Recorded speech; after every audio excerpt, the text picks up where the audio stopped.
Well, it's our 250th show. Thank you guys for joining us tonight on ParksCenter. We're going to talk about all the things that we had happen in 2023 and this week's park news and some PC memories tonight on ParksCenter.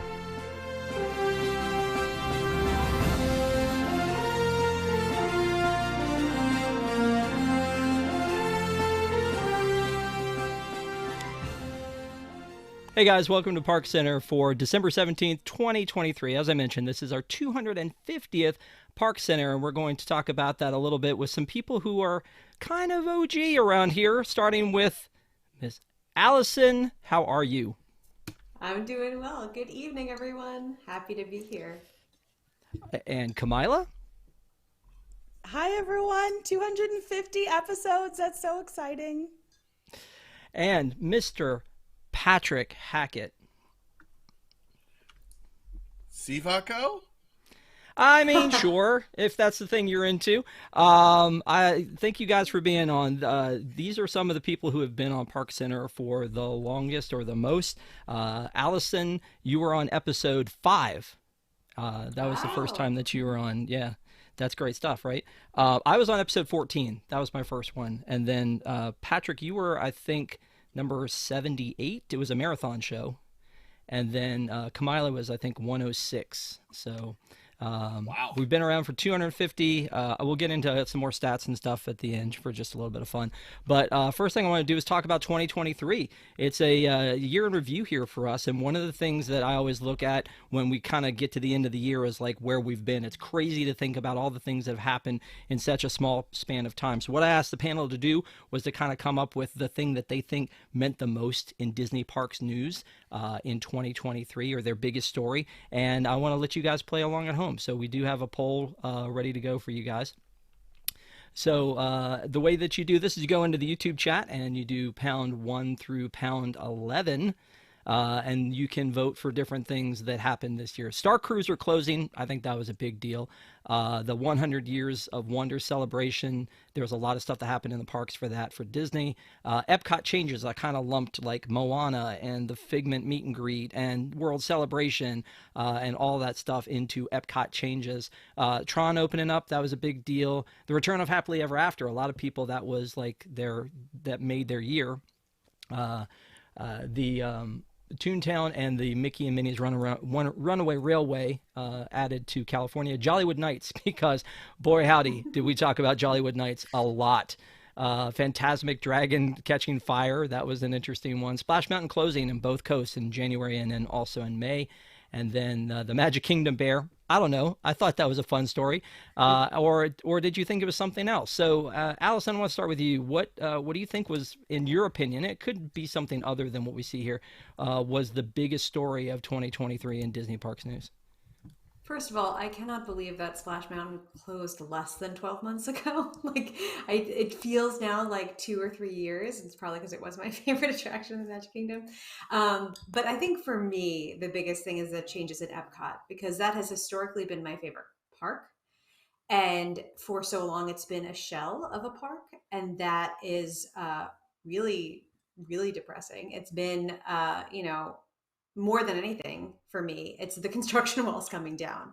But also, huge deal for me was being able to take my daughter to Journey of Water, inspired by Moana, because we had been waiting for that since she couldn't walk and she was 9 months old, and I was carrying her in like a baby carrier, and now she's almost 5 and could run through it, which is like both wonderful and also very sad. Okay, let me go to Patrick next. Man, it was going to be so easy for me to do EPCOT. Nope, back to Allison. Hey, we're all here. Hi. It would have been really easy to go to EPCOT, but I will take another one because it's almost the exact same reasons that Allison said for me, down to the daughter aging and everything. It has to be the Starcruiser closing, right? It has to be. This opened with so much pomp and circumstance, and the reviews are fantastic. Yeah, the food was hit or miss, but the experience as a whole was just supposed to be bar none, top of the line, and it should be. You paid for it. But to have that closed and to have that be a tax write-off I mean, this is just like Warner Brothers shelving movies that they shouldn't shelve for tax breaks. This is not what we want nor expect from Disney. This was the Disney difference, and closing it makes me fearful for what the future holds for the parks, because this is what we expect from Disney. Top of the line service. Yeah, we'll pay for it. We'll pay for it. Just make it worth our while. And now that it's gone, on the one hand, if you've watched this show more than the past few episodes, you know that I'm glad it's gone, because I don't want continuity in Galaxy's Edge. I want to meet the Mandalorian. I want to meet Grogu. I want to meet the Rebels crew. But to do something so well and to just shelve it because money for a tax break, it sucks. There's no other way around it. It sucks. And I think that's the biggest news, and I think it's the biggest harbinger of what could come to the Disney parks in the next year. Okay, big word. And let's go to Kamila. Yeah, I mean, for me, I also feel like, if I'm being honest about what I truly feel like was the biggest bit of news, biggest story of 2023, it has to be the Starcruiser closing. Just the pure shock value when I heard, even knowing that it was struggling, I still didn't think that they were going to shut it down. And the fact that they not only said they were going to, but they actually did, is still shocking to me. Having had the chance to go on the Starcruiser and experience it, like, it's just devastating that that's gone, and I sincerely hope that they find a way to bring it back. But the other thing that sticks out to me is Jollywood Nights, and not just for that event on its own, but to me, both of these represent Disney trying to find new ways to entertain guests, new ways to let you enjoy these themed worlds or these themed events. And I don't know. There's something that I really like about Disney going in this direction. Obviously, they have to figure it out logistically, price-wise, make sure guests are actually enjoying it and having a good time. But I like how they're playing around with this, and I hope they continue to fine-tune and, I don't know, try new things. I'm okay with them doing it, knowing that they might fail. Yeah, it is hard to believe, like you said, Allison, that all the closings for Splash Mountain. I mean, we did like these huge, like this whole T-shirt run about, like, last chance to splash.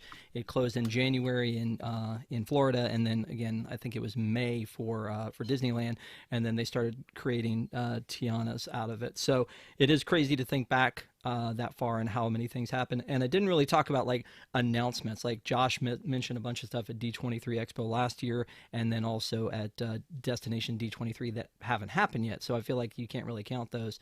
But most of the people in the chat are saying Splash Mountain. So, I do think that was one that affected a lot of people. But, it's also a big e-ticket attraction that's down until sometime in 2024 in 2 parks. So, and it's actually the only thing that we have really to look forward to right now into 2024 is that opening up, because everything else is pie in the sky. We may do something on the other side of Big Thunder. We may do something in Dinoland. Last time I went to Dinoland, I rerode Dinosaur, and then I came up and did Tough to Be a Bug, because I was like, these could leave sometime. I don't know when, but even when they do, it's going to be a while before they come back. So a lot of big stuff happened in 2023.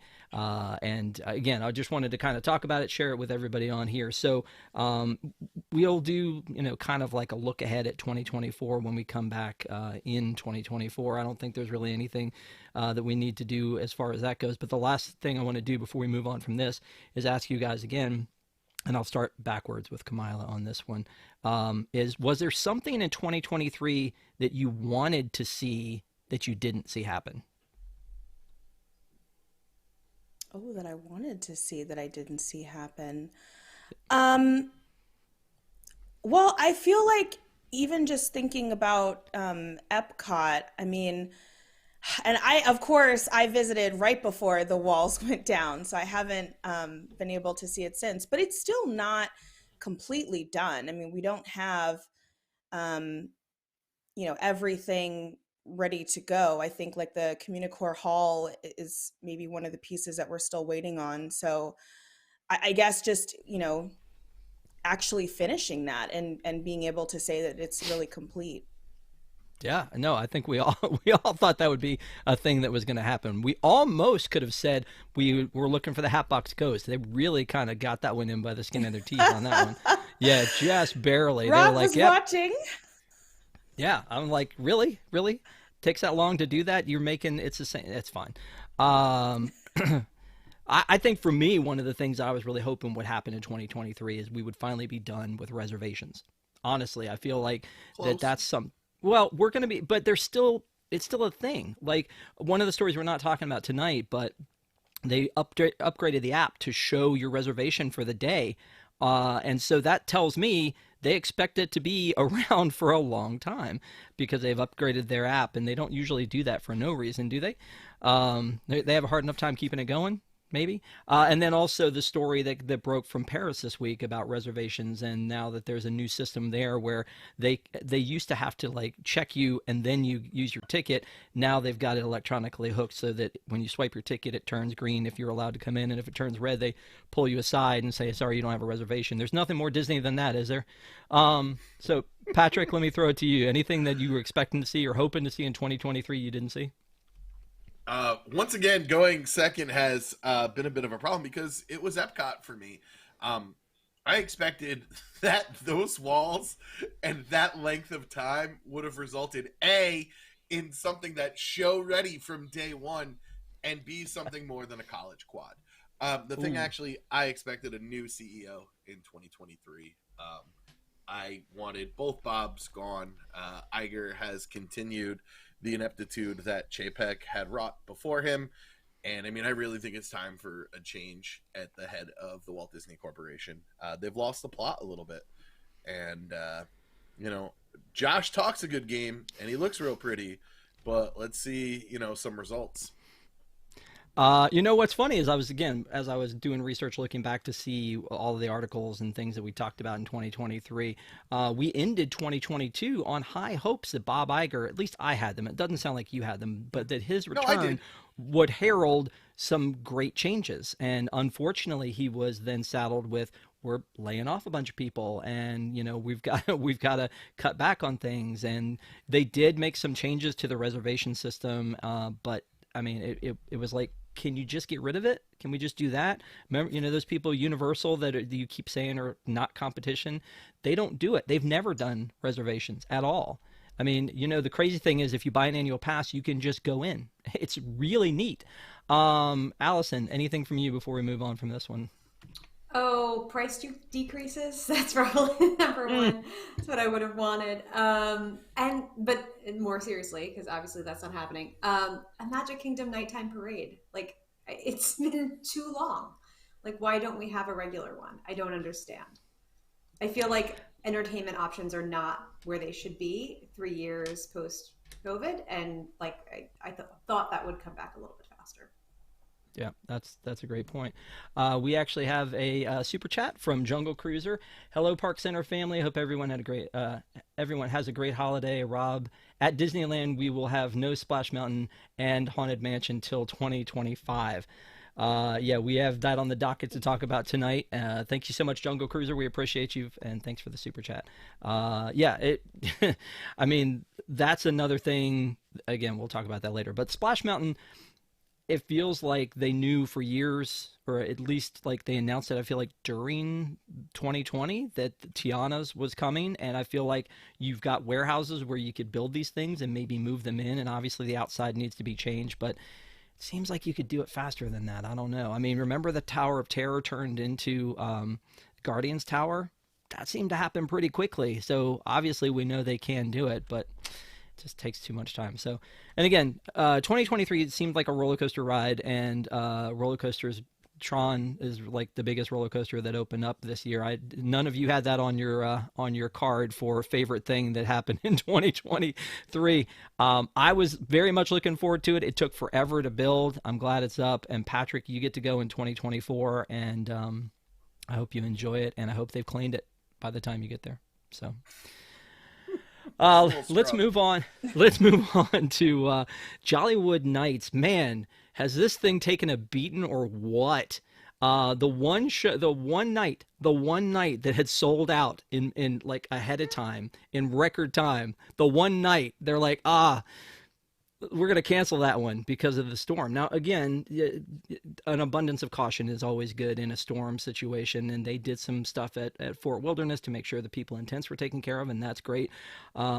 But man, can you imagine if this was your big Christmas thing you've been planning on, and you just and they just cancel it? But again, it's just like, it's almost like it's cursed. Allison, talk a little bit about this one. Oh, I don't know. I can't be the only one who saw that headline and thought like, oh, no one bought tickets. It's not worth it for them to run it, because I just saw Jollywood canceled for this particular night. And then of course I clicked and learned it was, a terrible storm coming. And that was also shocking because it's mid-December, and that's not usually when you have like plan altering storms like that in Florida. So that's a little surprising, and I'm sure a lot of people choose to visit not during, the July through October peak hurricane season, so that they can avoid these kinds of cancellations and like major storms that you can't just put on a poncho and power through. So yeah, it's kind of a bummer, and yeah, Jollywood is cursed, but maybe makes it even more special to have gone if they never do it again. Doesn't it kind of feel like that? Like they may never do this again? I mean, I feel like, why would you if you're Disney? Like, hey guys, it's back, Jollywood Nights again. You remember that thing that you hated last year because we didn't have enough offerings the first night, got beaten down by all the vloggers, and then we canceled the biggest night? You guys want to do that again? I mean, okay. I don't know. Go ahead, Kamila. Like, to the question of why would you? Because money. Do you know how much money Disney can make by forcing or not forcing, but by getting people to buy these expensive tickets? All they really have to do is go out and get a couple of bands and set up some tables. That's not that expensive. I mean, it's money on money. You get your Hollywood Studios Day people who are still gonna pack in, and then you get to make more money at night. And all you're doing is continuing to operate the park, and add a little bit more alcoholic drinks that you charge $25 for. The reason is money. I love that the energy. Alcohol out of this. It didn't do anything. It just brings joy and happiness. I just want Osborne Spectacle of Lights back. Honestly, I'd just go for Jingle Bell, Jingle Bam. What is this, Jollywood Nights? I don't know, man. Do better. I'll pay for a nighttime extra bonus hours. Used to be free, now exclusive. But like, give me a little bit more. A little bit more. I need a little more. Well, and Santa again, Duffy is there. It was what now. Do you need? I don't oh, need that's to so brutal. Don't say feelings now. on Duffy.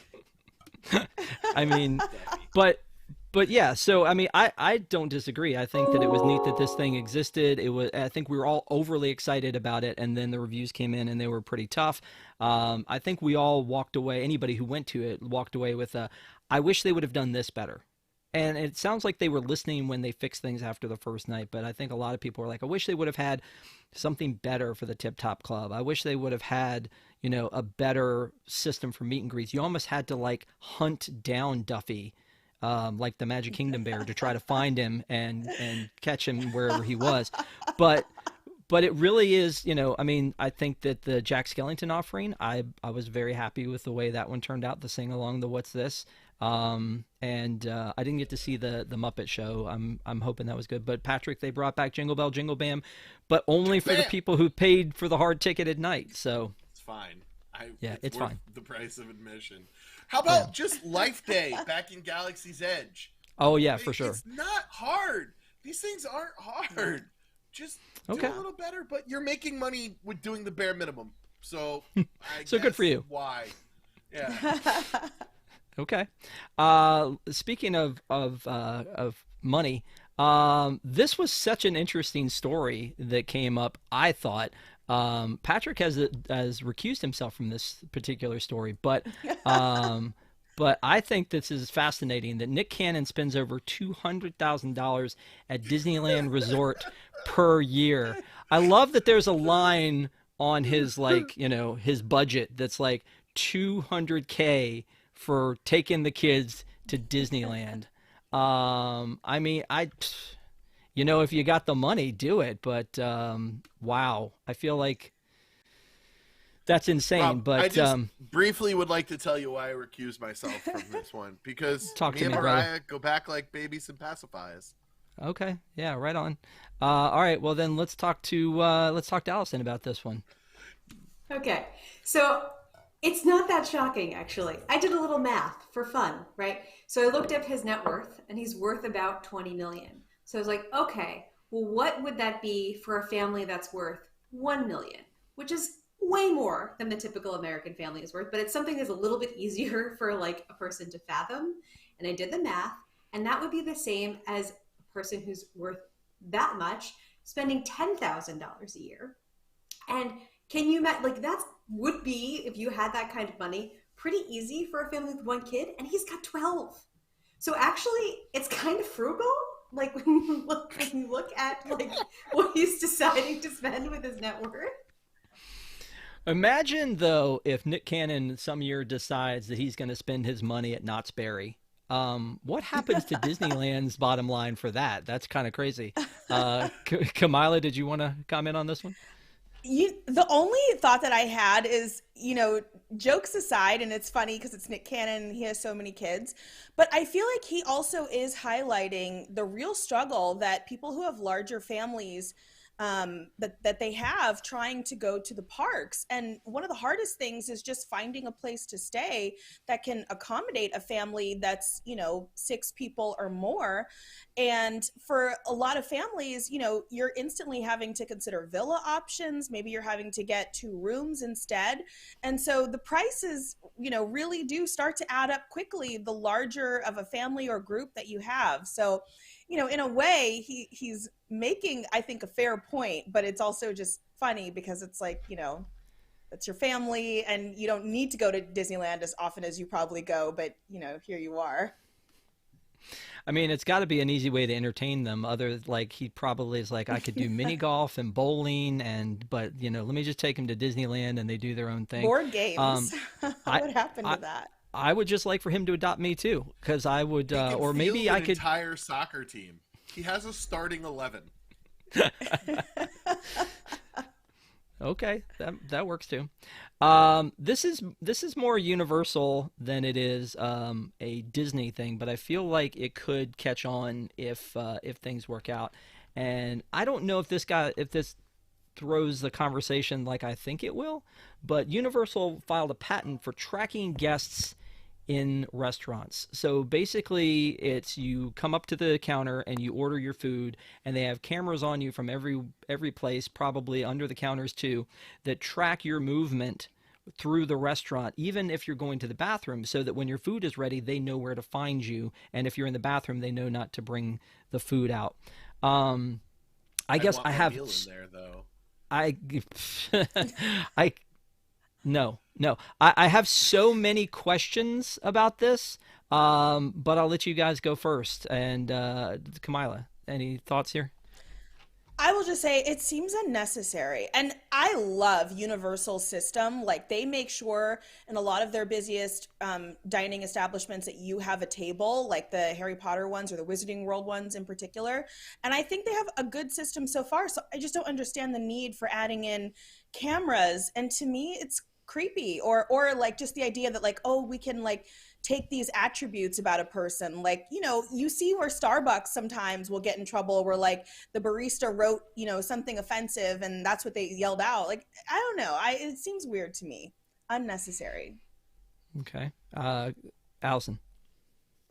I've had to look into like a lot of the like AI facial recognition like software technologies in the past, and they're really unreliable and they're really bad like with like cross-racial identification, and like they often mistake people for other people. And so my understanding is like the actual software technology behind this is just not really there. And over time, it could get better, but it's just not there yet. And I imagine if they implement this anytime soon, it's going to lead to a lot of confusion. Just give people a buzzer. Everyone has cell phones now. It's like not that hard. So this seems like a lot of trouble and a lot of energy to go through, and probably at great expense for technology that's just not there, and may offend some guests or may cause a lot of confusion. Yeah, I mean, I guess my list starts with why do we need this? Because like they can't yell my name and I come get the food, or like you said, the buzzers, those really cool little roses they used to give you at the Beauty and the Beast, and then you've got the idea of the 1984 thing about I mean, we're already getting there on our own. We're already voluntarily carrying tracking devices with us. So I mean, you know, when Google sends me a thing at the end of the month that says, here's all the places you've been, I go, thank you very much, let me check it out. Not like, oh my god, you know everything about me. And then the idea that it could be wrong or it's not there, or also why are they spending this kind of money in development? They need to spend more money at Universal trying to figure out how to make Hagrid look like Hagrid instead of whatever that animatronic looks like on that thing. That's just my thought. I don't know. Patrick? I mean, I guess their patent got out, and so you kind of have to comment. You're tracked everywhere all the time. Don't live in an idea that you're not being tracked, and especially at Disney. If you think Disney does not know where you are at all times when you're on the property, you are 100% incorrect. They know where you are. And you've paid $50 to have a really fancy tracking device on your wrist at all times. I had a whole tray of them over there. Yeah. I don't see this being useful for food service. It seems just overkill. Yeah. I don't know. Like I said, I feel like they could use banana puck for the Minion Cafe, and I can put my banana down. There's my banana. And now you come and bring me my banana themed food to my banana puck. I love it. Let's do it. And it's just another reason to theme stuff up. Let's do some DVC updates. Disney Vacation Club, boy howdy. So one thing is that they've started to paint this thing, and now it looks Polynesian. Look at that. That's I hate that so much. It's incredible how I don't want to look at how they changed it. Okay. Well, how about this? See, here's the thing. Here's the thing that I think is probably not going to be very popular is the cabins. I know people like the rustic look of the cabins, and we're replacing them with DVC, which that's whatever. But here's the inside that we just got shown this week. We talked about cabins last week, but here's the inside we got shown this week versus this is what they look like now. And again, yeah, this does look more thematic to the woods and a rustic cabin. But honestly, I'm not hating that. So, Patrick, you have thoughts. It's DVC. It's your thing. I hate it so much. It's Marriott. It's everything but Disney. It doesn't feel like you're in a cabin in the woods anymore. That was one of the great parts of Fort Wilderness is you're in this hustle and bustle of everything. And then you have this secluded cabin where you can kind of get away from your vacation. It's one of the places that helped me fall in love with Walt Disney World. Now, being a DVC member and being able to spend points on that, I'm very, very excited. I just think it looks like aesthetically it's unappealing. Also, that building of the Polynesian is a trash dumpster fire. But I do like the Disneyland DVC. So we didn't talk about that, but that's part of the 2023 DVC updates. It looks really good, and I'm hopeful that can get me out there a little more frequently. Okay. Yeah, I agree. Disneyland needs more in the way of DVC opportunities out there. Yeah, just looking at this stuff though, the Polynesian is the one that bothers me the most because it's right there in the middle of everything, and so I hope that they find a way to make it blend. I just don't see how. It's kind of like Kamila when you and I were trying to champion those fountains on the barges, going maybe look at the artwork, it could be beautiful, and then it was like, oh, they don't work. It looks like a bad squirt gun. We really did try. We really did. I was all about it. I was like, let's give them a shot, and then they never did. So Allison, I know that you had some thoughts on the cabins last week. Now that you've seen this interior, has it changed your mind, or are you still the same? Yeah, So last week I said I didn't understand why they have a pink couch in a Fort Wilderness cabin. It makes no sense. Or there's like the Southwestern rug for sure. I don't know why they didn't lead with the bedroom photo because that I think that the bunk beds are adorable. I think Patrick's right that the rest of the room feels Marriott, but like honestly, that's enough for me to just have at least that. And if they led with that, I would have been like, okay, it's not rustic, but it's clean. And they're like, they've got there's Chip and Dale up on the wall, and then there's like this adorably painted, bunk bed with a much safer ladder because it was pretty harrowing. My daughter insisted on sleeping on the top bunk. She's way too young. But there's no way to tell an almost 5-year-old that no, you can't sleep up there, and that seems a little safer for her to walk up and down. And it's super super cute. But instead, they led with the pink couch as like, this is your sneak peek. This is what they're gonna look like, and that seems like the wrong foot to step forward here and make everybody angry early. Right. Well, you know what? Then to add insult to injury, it's no surprise that they are also planning to raise the price in 2024. I feel like this is one of the things we haven't heard them raise the price on. We've heard them raise the price on Genie Plus and everything else, but DVC points are now going to be more expensive. I always get angry when Jason Diffendahl tells me how much he paid for his original points. Yeah, no, it's upsetting. Yeah, I think he traded it for like, a couple nickels and a paddle ball. I mean, he got so much when he got in early. And by the way, I think he got in originally at Port Orleans, not Port Orleans, at Old Key West, which was back in the day, which Allison, that orange couch or whatever reminds me of something that would have been in Old Key West and not in the woods.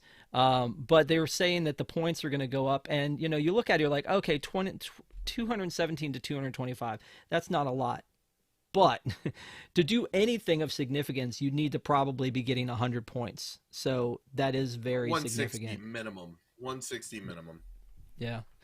So, that's something I'm surprised we hadn't seen already, was that bump in price. But, now there's that. So, moving on to some sad news. Dick Nunes passed away this week. He was the EVP of the Disney parks, and he passed away at 91. He lived a good life, but I know that a lot of people had a lot of respect for Dick Nunes, and he was there back in the day when everything started, and it was a big deal in the company. I don't know, Patrick, if you have any thoughts specifically that are conjured up when we talk about Dick Nunes, but he's one of the good guys, I feel like. I don't have any particular thoughts. It's just he is one of the people that set the stage for this company to be what it is. And it's some of the great stories that we get out of the history of the company that we don't see as much now. We don't see these people coming in at such a low level and raising through the ranks and just becoming part of the Disney company and learning the Disney way. One of the things that I take note of is who in leadership is rocking a blue badge? Who's won that Walt's Legacy Award? And there's not a lot of blue badges out there in our leadership. Dick Nunes was a very important part of Disney history and a part of like the 5 keys and how things are going and why everyone's referred to by their first name. Definitely lost a Disney legend. And hopefully we can start making some new ones. Yeah, very, very true. Allison, any thoughts on this one before we move on? Yeah, it's just sad to have, more and more legends and more holders of the company's history pass away, especially at a time where it feels like to so many fans that the company still is a bit lost and trying to figure out its identity. And you have people like this that really anchored it that are being lost. I mean, nice, long, beautiful life, but it's just really sad. And it feels like it hits harder when there's been so much loss in the last 10 years. But I've enjoyed like reading through people's who worked with him, their memories, like a lot of Instagram, like Joe Brody has a great Instagram story. I like encourage you to go and read it because it's a nice way to learn a bit about the history of the company and some fun stories about shenanigans that went on over the last, half century. Shenanigans. Yeah, no, you're right though, Patrick. Like the people who came up through the company have the best interest of the company at heart, as opposed to the people who come in from as CEO of another company and haven't really had that. Bob Iger came up through ABC. Like he had at least that kind of connection with the company, but not everybody does who comes in. So it is kind of sad to see that, that as both of you guys said, that generation is moving away, and the people who were close to Walt or knew Walt, it's sad. So our condolences to his family, and it's again was a big deal in the Disney company and in the Disney parks. Let's move on to talk about festivals. There are a lot of them. I don't know if you guys know this or not, but it used to be, I feel like we would just talk about the Food and Wine Festival, and then it was like, oh, and Flower and Garden is the thing, and then it's like, well, Festival of the Holidays, and then here's Festival of the Arts, and now it's California. Well, you can't forget the California Food and Wine Festival. That's the thing, or the Festival of the Holidays in California. So there are a ton of them. Part of the rundown, though, is that there are new photo ops coming to the Festival of the Arts. You okay there, buddy? I'm so excited. Okay. What? You scared the bejesus out of me just now. I got excited. I'm so excited about that one in particular. Talk about it. This is my first farts. I'm so excited to be going to the farts. That is the International Festival of the Arts, or the iFarts. Washington Crossing the Delaware is one of my favorite paintings. And to be able to pose in a giant one, I am so excited. I really love this photo opportunity. To me, this is the best festival going, and I'm going to be there on opening day, so I'm very, very excited.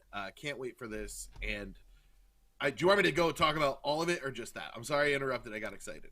No. I'm love the energy you're bringing to it. That's fantastic. I just think it's funny how excited you are, and this is the best festival, but you've never been?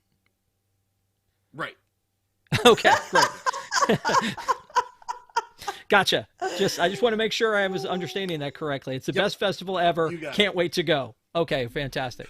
Well, I mean, the Flower and Garden Festival has been announced. The start of the Flower and Garden Festival is on the 28th. I think, different from you, I think I'm going right in between. So I'm in that sweet spot where there is no festival. It's the saddest thing. If you've been to EPCOT during, as much as I make fun of how many festivals there are, if you've been in that like 1 or 2 week window when there isn't one, and you're walking through, it's like the whole John Travolta thing, looking around, you're just like, what's happening here? There's nothing going on.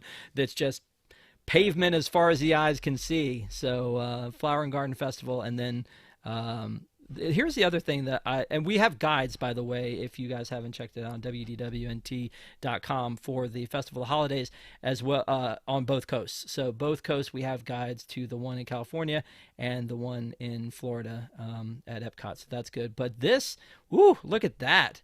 The festival, the Food and Wine Festival coming to Tokyo. Finally, something that has been ours for so long. First, Tokyo went, we'd like to have that. Kamila, talk a little bit about the festivals.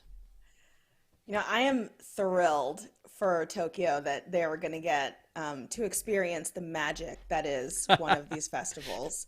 But it's interesting. Like, this was the first year in a while that I haven't been for the Festival of the Holidays, and I miss it more than I thought I was going to. And, a couple of things I will say. One is they need to start that one earlier. Like, the festival, or the Food and Wine Festival, is so long, you can end that earlier. Start the Festival of the Holidays earlier in November. I'm so sad that I missed out on like all the cookies and just the vibes for the Festival of the Holidays. Like, it feels like everywhere you turn, there's, the storytellers. Like, when I was there last, there was like gospel singers at one place. There were like something happening over near like the Ireland booth. Like, it was amazing. Just so much energy, good vibes. I'm so sad that I didn't get to see Figment with his little sweater. Living with the Land holiday version, like, just leave that up all year. Nobody is complaining. I just, there's so much that's good. And I just am really struggling that like I missed it this year. So Man, that's like the most on point I've heard all night is you've got the Food and Wine is the longest one. It goes from like And the work. now till Christmas next year. I mean, it's the longest one. And then Festival of the Holidays doesn't start with all the rest of the festivities at Disney World because Right. it's the last thing to happen because they hold back because of the Food and Wine ridiculous. Festival. It's ridiculous. Kamila's like, we're putting it into this now. Who do we need to get on the phone?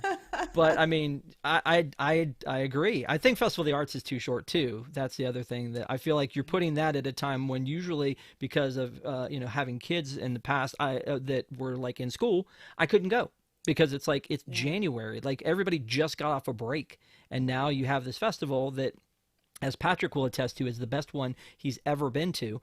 And then you've got like, you can't get to it. And it's like, it's a blink of an eye and that one's gone. And then you get into Flower and Garden. Yeah. Flower and Garden used to be my favorite. Food and Wine is a standard, but I agree with you about Festival Holidays. Let me throw this to Allison to wrap up this one. Any other thoughts?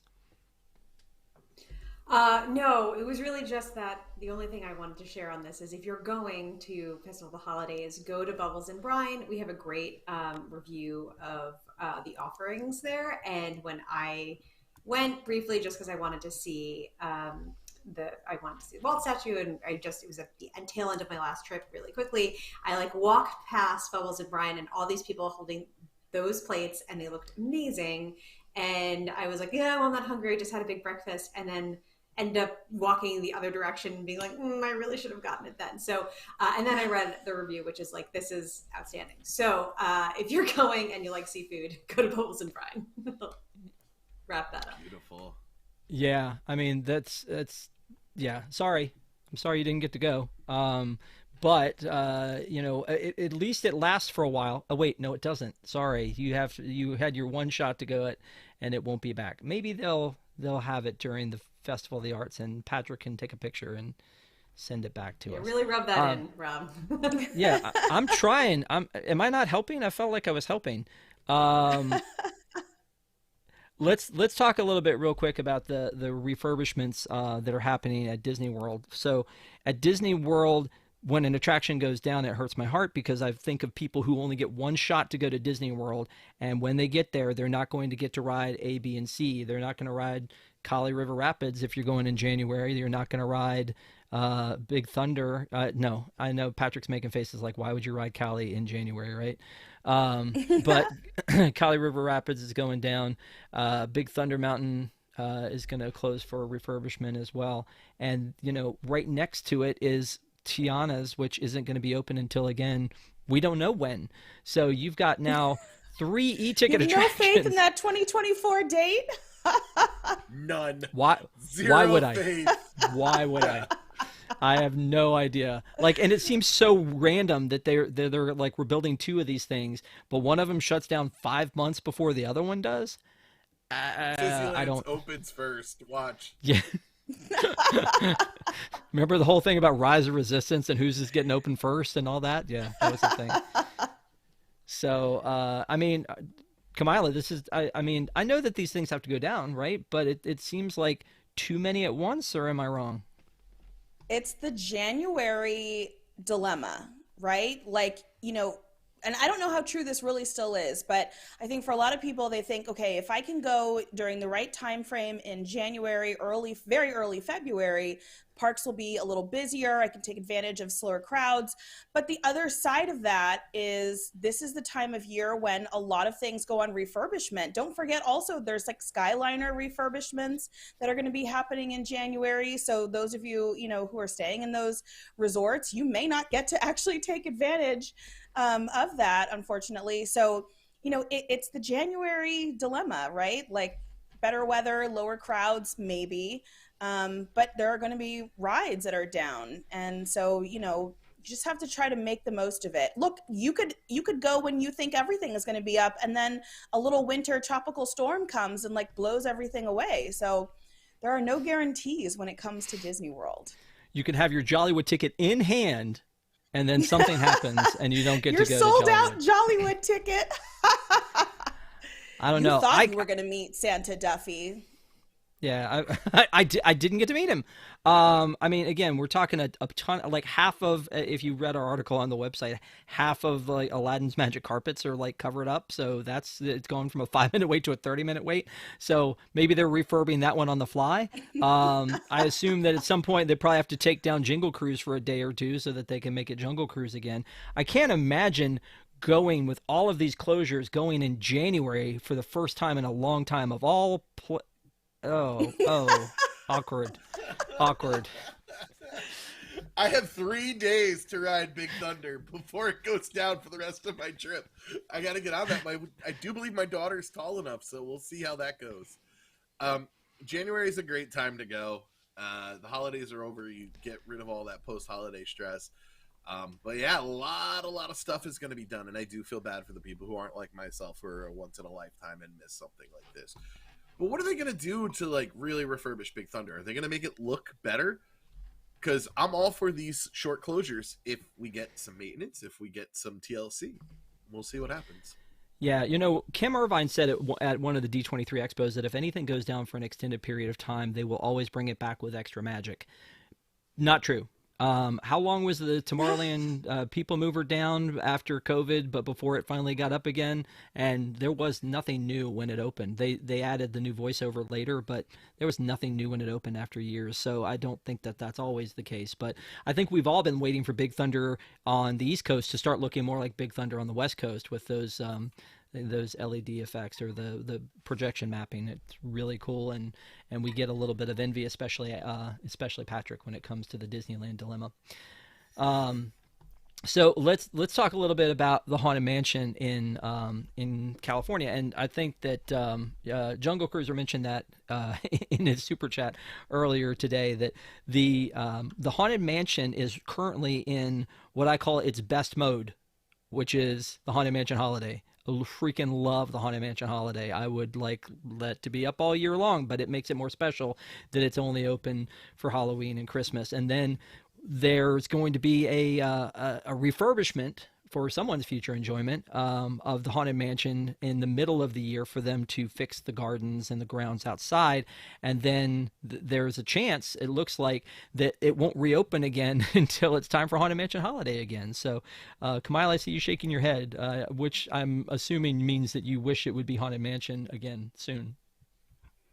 I just am so scared about these rumors that like we just don't know when it will reopen, and it could be not until 2025. So like that just is such a long time for a ride that for me is like a must do. So I'm sneaking in a trip to go see it before it closes. And I'm not happy about it because I was trying to, go in during like a quieter season, but Disney kind of forced my hand with this one. What's frustrating to me about this refurbishment is it doesn't sound like they're doing anything material with the ride. It's like these other, like outside and around it. And I'm kind of like, do that at night. Do that some other time. Don't close the ride when, we already have no splash and it's such a busy area over there. Like, I don't know. This one hurts. It really does.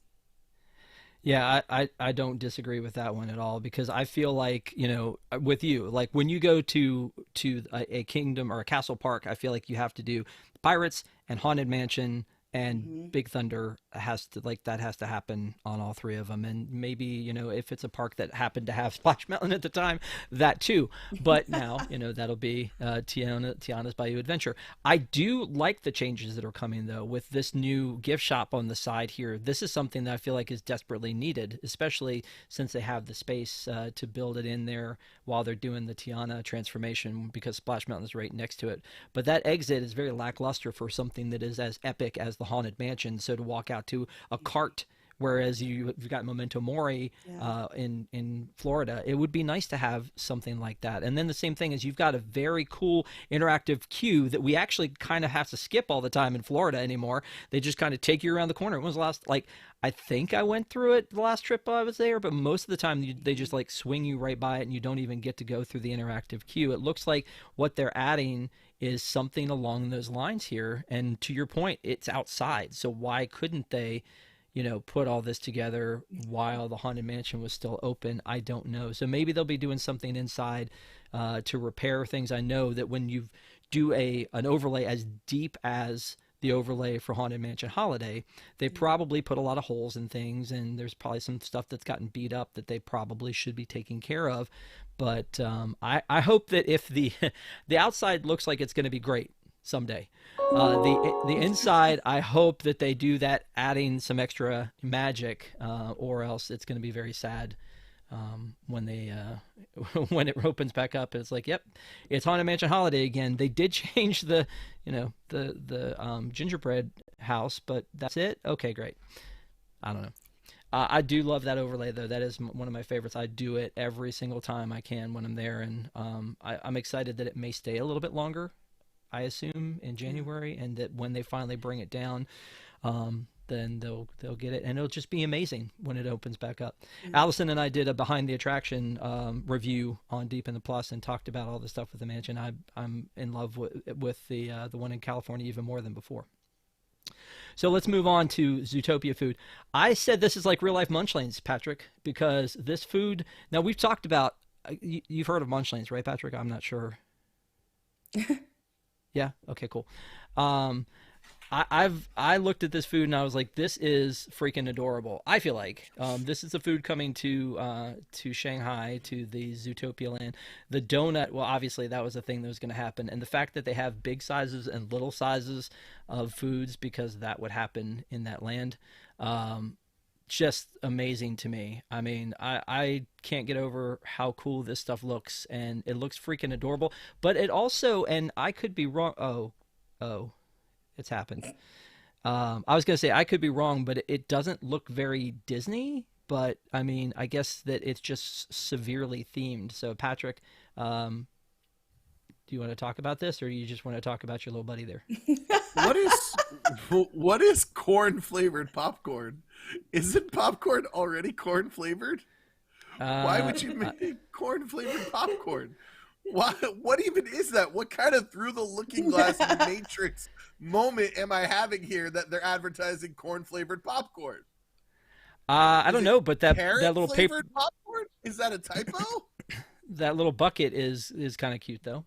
No, I don't think it is. Of course it is, Rob. Who are you gonna have get that for you? It's really cute. Tokyo is Zootopia Tokyo? Shanghai. Shanghai doesn't have quite what Tokyo does for their food, but this all looks really good. I don't think I'll ever get to see it, but I'll enjoy seeing our reviews of it. Well, I do like this this sandwich right here that looks like it's a carrot, but it's a sandwich. That looks kind of cute too. And then wait, there's a sipper. Oh my gosh, there's a sipper. Allison, talk about the sipper. No. No. Why? Look, the food is very cute. It's fine. And I'm all for spending money on food and consuming it and not bringing it home in my suitcase with me. The last time I went to China, I was in Asia for 3 weeks and I had just a carry-on. So that stuff is not coming home with me. I just got a message from one of my friends who was watching, and apparently sweet corn flavored popcorn is a very popular Asian treat, and I'm showing my lack of culture by not knowing that. The way we described it as corn flavored popcorn was very confusing. So thank you so much, Sarah. I really appreciate you tuning in and for correcting me. Go enjoy some corn. I don't like this. So yeah. Drop. Sorry. All right, so let's move on to actually. I was going to stop and do our segment. It came from the parks. You guys up for that? We don't have to, Rob. Okay. So much.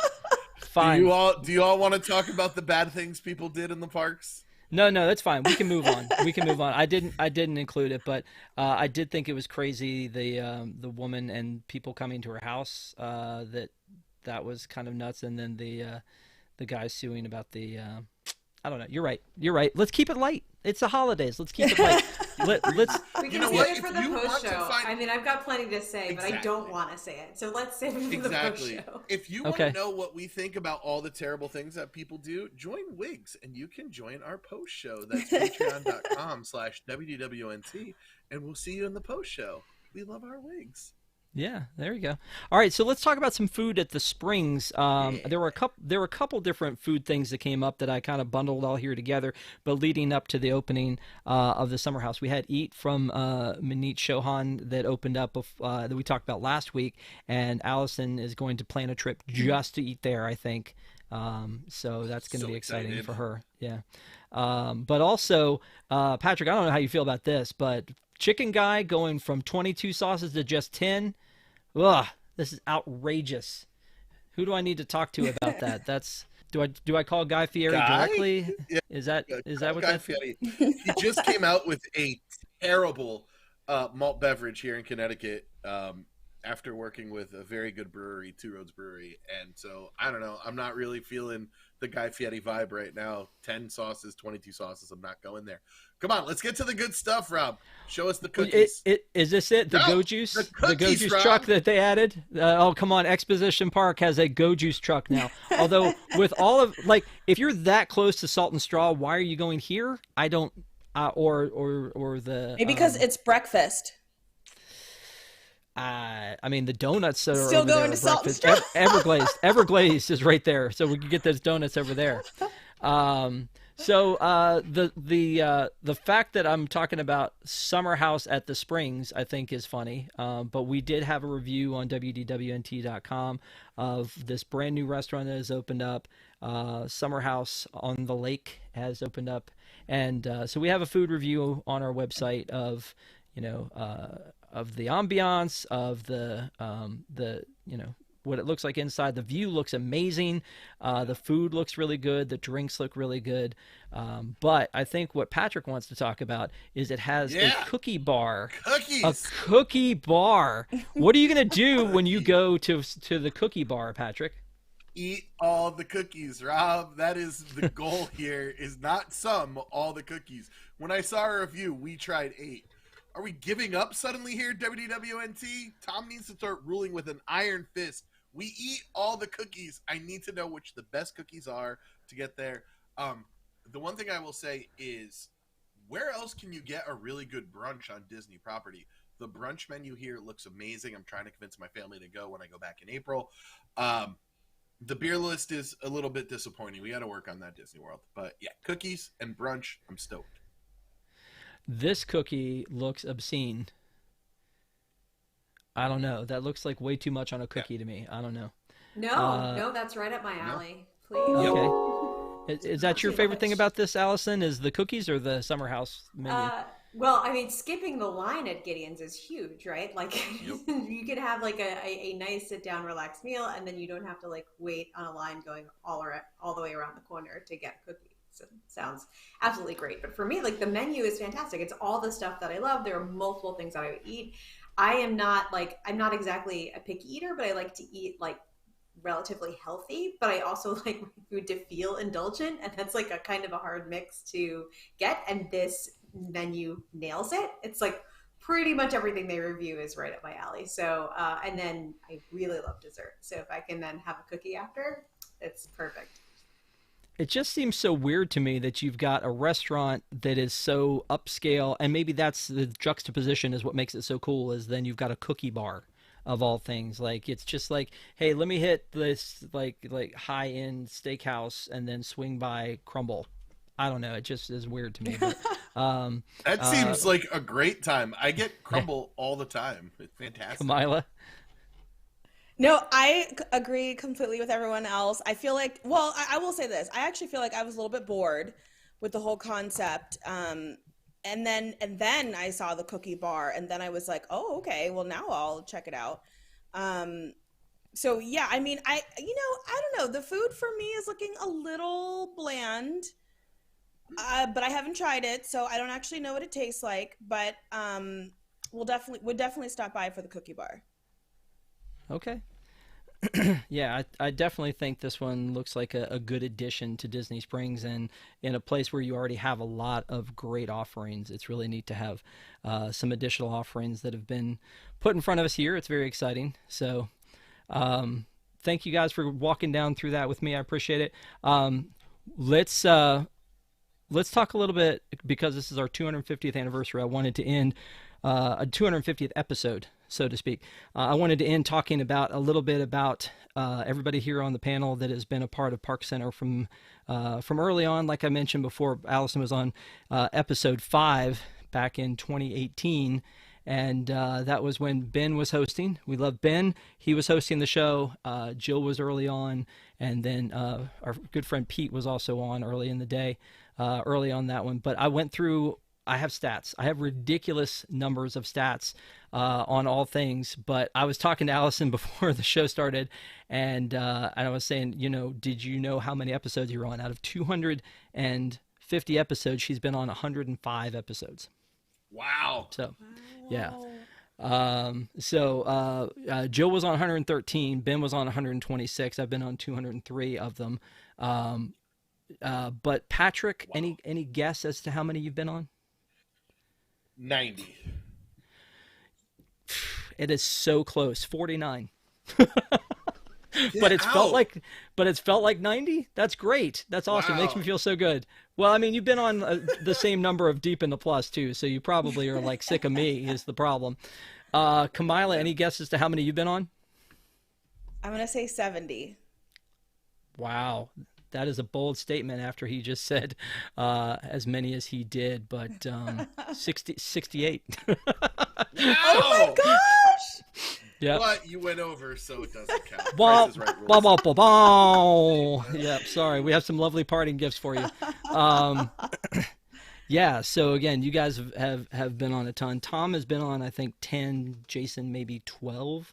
And then we've had 50 total hosts and panelists walk through the doors in the 250 episodes that we've had.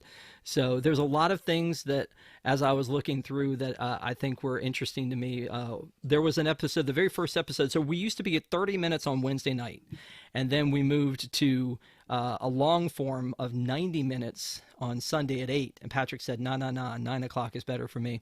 And we were more long form. Now we're back to 60 minutes every Sunday night. So we're going a little bit over tonight, but again, it's a special occasion. And so I wanted everybody on the panel to share like maybe one of their favorite stories from the show. I will tell you though, my worst memory was when we started this, I did the first show on the new format in the studio when no one in the studio knew how the equipment worked. No one. So it was like I had to teach myself how to use the equipment, and then we ran the show, and it was a train wreck. And so I was like, no, we're going to do this show the way I want to moving forward, go back to the way we were. So I did another one live, but we did it like this, and Tom made fun of me that he said, we've got this huge studio, and you're running this like a Nintendo 64. I don't know. I feel like we have a good time and when we're on the show. So I feel like, Allison, I know what your story would be, but throw at us what your favorite memory of being on ParksCenter is. I'm sure you can guess, because Rob has this big spreadsheet of all like memorable things, and this is like probably a huge life event for me, not just ParksCenter event. But yeah, when we started ParksCenter, I think I found out I was pregnant a couple of weeks after we started. So yeah, I was pregnant most of 2018. And the show used to be on Wednesday night, and I went into labor Wednesday afternoon at 2:30 at work, and I was like, this is uncomfortable. I should probably go home and to a hospital. And I messaged Ben to be like, I could probably do the show tonight, but I'm like, I don't know, the contractions are kind of close. And he was like, for the love of God, do not do the show tonight. Just have your baby. And I did. And 6 days later, I came on the show and pretended like everything was normal. And then midway through the show, we announced that my daughter was born, and she was born at the same time as a giraffe in Animal Kingdom. So we announced both births at the same time. Yeah, I have it on the spreadsheet on January 16, 2019, Allison 6 days after her baby. There you go. Yep. That's some high level commitment there. I was looking back through to see we did one on October 2nd, 2019, live from the old WDWNT studio, and Allison, you were there for that one. I was there. I think we And had my Courtney, baby was there. and yeah, exactly. What dedication that you've had to the show over the years. Patrick, how about you? What's a memory for you? And by the way, Patrick, you came in from the side because you had your own show around the hub, and then you agreed to be on ParksCenter. Is kind of a spinoff of that, because Around the Hub is obviously based on Around the Horn from ESPN, a Disney property. And so this show started because we wanted to cover the annual March Madness tournament. We thought ParksCenter, Sports Center would be a good idea. And this has become so much more of what I ever wanted for Around the Hub, except there's no competition. You don't get to throw people in the pit of despair, which I always appreciate doing. Not to be cliche, but the real ParksCenter was the friends we made along the way. Rob is honestly one of my best friends in the entire world. I know he gets jealous that I'm very close with Ron, but that's just because Ron and I are geographically close, and his daughter and my daughter are similar in age. But you know, I went through a really rough year, and people from ParksCenter were there for me. Allison helped me get back towards looking for a job for the first time in 15 years. I hadn't been unemployed since I was in my 20s. And, you know, Pete has been a great friend. Desi and Rob came to my birthday. I've yet to meet Kamila, but the banter that we have has been amazing. It's really the friends that we've made. Somebody was commenting in one of our last shows. I think it was me, Allison, or no, it was me, Stephanie, and Desi maybe, or it might have been Allison. I don't remember. And you're like, you guys are really having fun. I'm like, yeah, we all really like each other. So being able to share my love of Disney with people I really care about and enjoy being around and entertaining people. This is what you see here is what you get. This isn't an act. Like, I love being in front of a camera and talking to all you wonderful WWNT people and all my friends here. So I'm thankful for all of you. Cheers to 250 more. Let's make sure we don't have the logo there. They don't pay bills. Not supposed to make us cry? Oh, no. I could have. I didn't go that far. I Patrick's like, wait, Okay. there's more. But wait. On episode 113, we surprised Allison, and we all had popsicles when she showed up, because she used to eat popsicles at the beginning of the show, and so we all just showed up with ice cream, and I think it threw her off a little bit. Did it not? I think maybe. It was. I was crying laughing. It was so funny. And because the screen went dark, everyone went and grabbed popsicles. I had no idea. And when we started the show, everyone had them in their hands, and I was, yeah, it was very, very funny. It took me a while to regain composure. Kamila, you're next. What do you got? Yeah, so I feel like for mine, in December of 2019, I moved, I'm going to say across the country, but really I just moved a few states over from Arizona to Colorado to take a new job. And I didn't know anyone, starting at a brand new company, lived by myself. And a few months later, everything would shut down because of COVID. So now I'm in a place that I don't know very well. I'm by myself, and it snows here, and I don't know how to deal with that. And I was supposed to have a Disney trip in April. And so, you know, like mid-May is when things started to shut down. And so because I wanted to keep up with what was going on with Disney, and I didn't know what was I didn't really at that point know how serious, you know, things were and why they shut down.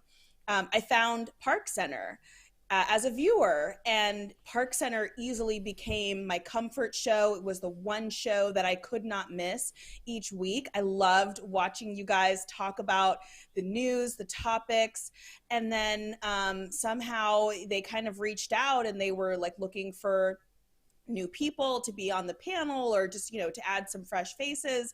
And I sent an email, and they actually responded, and I met Ben. And I will say, exactly what Patrick said. These are the nicest, most wonderful people. They are exactly the way that they seem. And like, it was funny, like going on the Starcruiser with Desi, having never met her, having barely been on a few shows with her. But now, like, it's like, when can we travel together again? And it really has been just the most wonderful thing.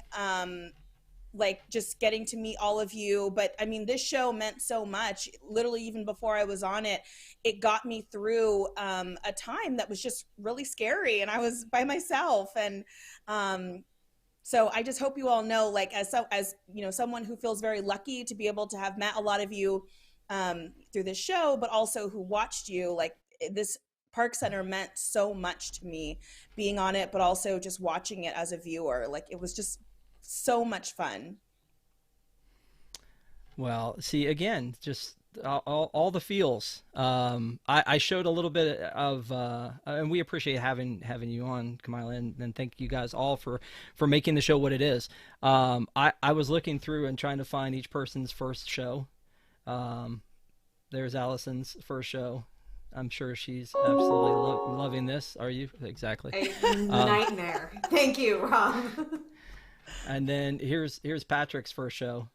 I don't even know like what's going on in the background there, buddy. That is from my old house. That is my old house. Yeah. Okay. Well, and on I was on Kamila's first episode. I was on Kamila's first episode, but not as a host, but was on as I just think another. I was just too.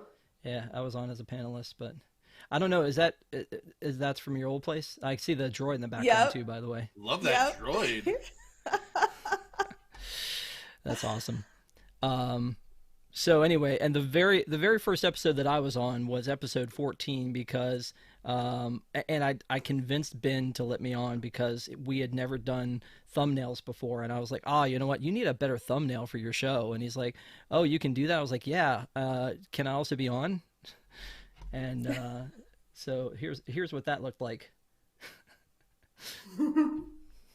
It's what's behind the curtain. I know, right? All the junk, and I know Allison's getting hives like it of all the stuff that's back there. But anyway, it's been an amazing journey. I appreciate everybody who watches week in and week out. We love seeing the comments from you guys. We love having you in the chat. Sorry if we get a little bit nostalgic here, but again, 250 episodes. Started April 18th, I believe, or April 3rd. It was April 3rd, 2018 when it started, and I know that it's been an amazing journey for me. I've had a great time doing it. Thank you guys all on the panel. Thanks everybody who has ever been a panelist on ParksCenter. So again, thank you so much. And as Patrick said, we'll have a little bit of a post show here afterwards for our WIGS members. We love our WIGS, the WDWNT Interglobe Society. Thank you guys for being the fuel that keeps this engine running and hanging out with us all the time, and we really appreciate seeing you guys week in and week out. There will not be a ParksCenter for the next 2 weeks. Why? The next one would be Christmas Eve, and the one after that would be New Year's Eve. So no, thank you. Come on, I think let's you do guys New have Year's other. Eve. Nope. Come on. Patrick said, "I'm not. I'm here for it." It's just that'd be great. No, but we'll return January 8th with a brand new ParksCenter, and like I said, we're going to take a look forward to 2024 and hope that there's amazing things in store for us as Disney fans.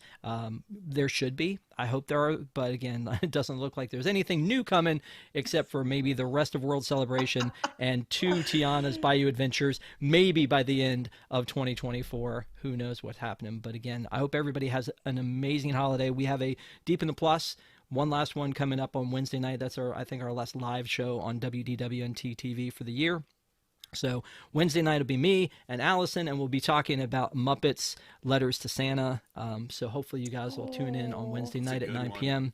and join us to talk about that one as we roll into the holidays. And again, everyone who's watching, everyone on the panel here, thank you guys for everything. I hope you guys have an amazing holiday, and we will see you next time. Bye. Bye. Dum, Dum da da da da dum. dum,